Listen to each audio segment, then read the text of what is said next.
India ने यहाँ America को पीछे छोड़ दिया। गुजरात के सूरत में बनकर तैयार डायमंड बोर्ड्स दुनिया की सबसे बड़ी ऑफिस बिल्डिंग बन खड़ी हुई है, जिसका नाम है सूरत डायमंड बोर्ड्स SDB।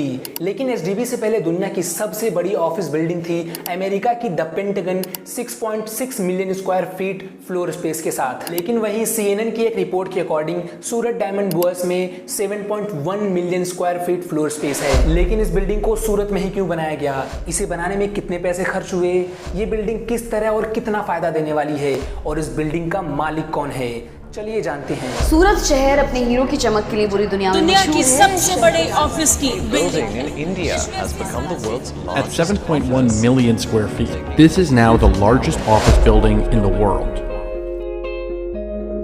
सूरत डायमंड बोर्ड्स के बनने के पीछे सबसे बड़ा रीजन है इंडिया का वर्ल्ड डायमंड इंडस्ट्री पर डोमिनेशन, क्योंकि दुनिया के 90% से भी ज़्यादा डायमंड्स इंडिया में कट और पॉलिश होते हैं, और इंडिया हर साल $20 बिलियन से भी ज़्यादा के डायमंड्स को एक्सपोर्ट करता है। फिजिकल ईयर 2022 में इंडिया ने $24.24 बिलियन के डायमंड्स एक्सपोर्ट किए थे, और 2009 से 2022 तक इंडिया ने टोटल $300 बिलियन वर्थ के डायमंड एक्सपोर्ट किए हैं, जिसमें से 99% डायमंड्स सूरत में ही कट और पॉलिश करके प्रिपेयर किए गए हैं। लेकिन सूरत की इस डायमंड इंडस्ट्री की शुरुआत कैसे हुई और किस तरह सूरत की बिजनेस पर्सनालिटीज ने वर्ल्ड की डायमंड इंडस्ट्री पर अपना डोमिनेशन बनाया।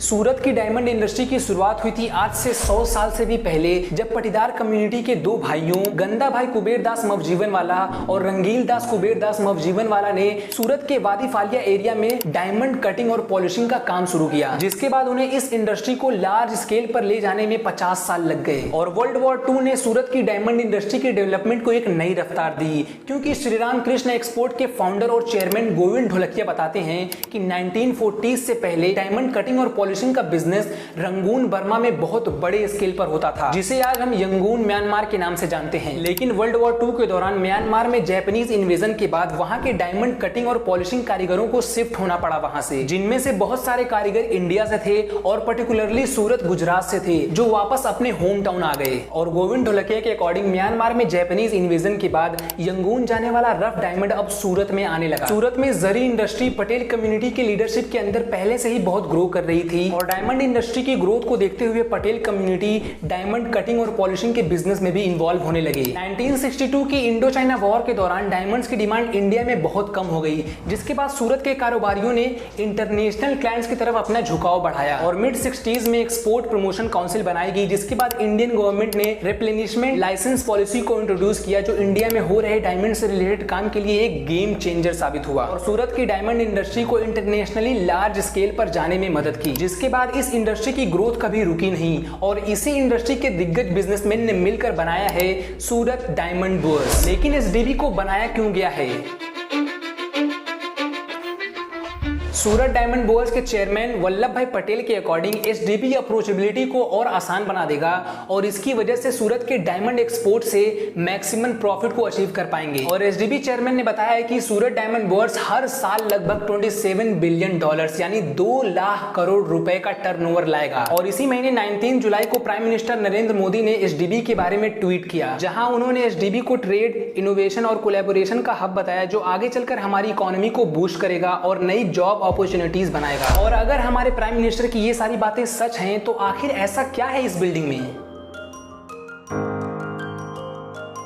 सूरत डायमंड बोर्ड्स दुनिया की सबसे बड़ी ऑफिस बिल्डिंग है, और इसीलिए इसमें 4200 ऑफिसेस हैं, 300 स्क्वायर फीट से लेकर 75,000 स्क्वायर फीट तक के। इस बिल्डिंग में कुल 9 टावर्स हैं, जिनमें से हर एक टावर में 15 फ्लोर्स होंगे, एक ग्राउंड फ्लोर के साथ। और इन टावर्स में डायमंड से रिलेटेड हर तरह की एक्टिविटीज और मशीन्स अवेलेबल होंगी, जैसे रफ डायमंड्स की sale, diamond manufacturing machineries, diamond certificate firms और लैब ग्रोन डायमंड्स। इसके अलावा SDB में 27 रिटेल आउटलेट्स भी खोले जाएंगे, जिनमें डायमंड ज्वेलरीज बेची जाएंगी for national and international buyers. और इस पूरी बिल्डिंग में 4000 प्लस CCTV कैमरास इंस्टॉल किए गए हैं। SDB मैनेजमेंट कमेटी के एक मेंबर ने बताया कि SDB में बायोमेट्रिक सिक्योरिटी सिस्टम होगा, जिससे यहाँ के एम्प्लॉय अपने हाथ के सिर्फ एक वेव से कॉम्प्लेक्स को एक्सेस कर पाएंगे। और बहुत सारे सोर्सेस ने यह बताया है कि मुंबई के काफी सारे डायमंड मर्चेंट्स ने, व्यापारियों ने SDB में अपने ऑफिसेस बुक कर लिए हैं। लेकिन यहाँ कुछ इश्यूज भी हैं, जिनका सामना मुंबई के व्यापारियों को करना पड़ सकता है, क्योंकि सूरत में मुंबई की तरह कोई बिजी इंटरनेशनल एयरपोर्ट नहीं है।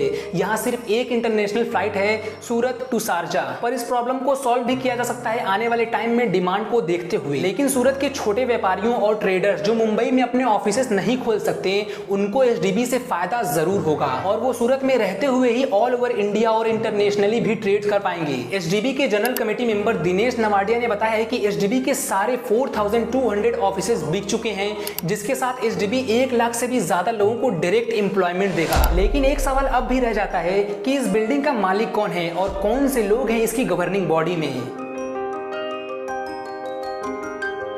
सूरत डायमंड बोर्स की गवर्निंग बॉडी में या कोर कमेटी में टोटल 7 मेंबर्स हैं, जिसमें से वल्लभ भाई पटेल एसडीबी के चेयरमैन हैं, जो सूरत की सबसे बड़ी डायमंड फर्म किरण जेम्स के ओनर भी हैं। इनके बाद एसडीबी के कोर कमेटी मेंबर्स हैं Arvind Dhanera, owner of Dhanera Diamonds, Govind Dholakia, chairman of Shri Ram Krishna export, Sevant bhai Shah, founder of Venus Jewels, Dayal bhai Vagani, owner of Kapu Gems, Lalji bhai Patel, chairman of Dharmanandan Diamonds, Mathur bhai Savani, owner of Savani Brothers diamond firm. और इन मेंबर्स में लालजी भाई पटेल वही डायमंड मर्चेंट है जिन्होंने 2015 के एक ऑक्शन में मोदी जी के फेमस पिन स्ट्रैप सूट को 4.3 करोड़ रुपीस में खरीदा था। और एसडीबी बिल्डिंग के पीछे इन्हीं कोर मेंबर्स ने अपना पैसा लगाया हुआ है।